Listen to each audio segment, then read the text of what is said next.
We're making a jazzed up key fob wristlet. First thing we're going to do is take our main fabric, put it right side down on our work surface. Then we're going to take that accent piece and place it in the center on the back side. You can secure that with a double-sided tape if you would like. I'm just going to use my clips here.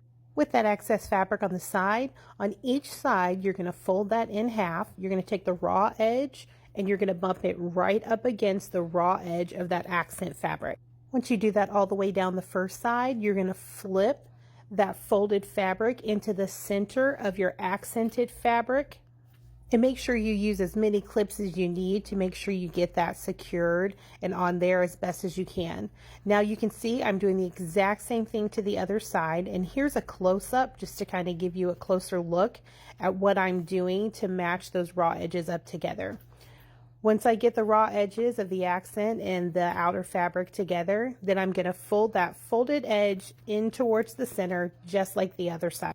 Once you've got everything all situated, your project should look a little something like this. Now we're going to take it to the sewing machine and I'm going to sew right there on that fold on each side, and I'm basically going to ride that edge as close as I can get to the fold.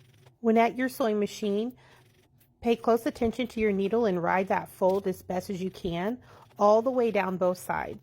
At this point, you could be done with this portion, but I actually like to make a parallel stitch on both sides, right on the outside edge. Again, I'm basically riding that fold right there on the outside edge. And here's a little bit of an up-close look so that you can see what that stitching looks like on both sides. Now that I've got my top stitching in place, it's time to add the key fob hardware. You're essentially going to fold your project in half. I like to do a couple stitches right across that bottom to secure both sides together. Then I'm going to take my key fob hardware. I like to match it up just to make sure that I've got the width correct before I actually secure that on. And as always, you'll want to make sure you get rid of any scraggler threads that are sticking out. You don't want any random threads poking out of your project. Once you've got everything all cleaned up, go ahead and grab your tool so that way you can secure the key fob hardware.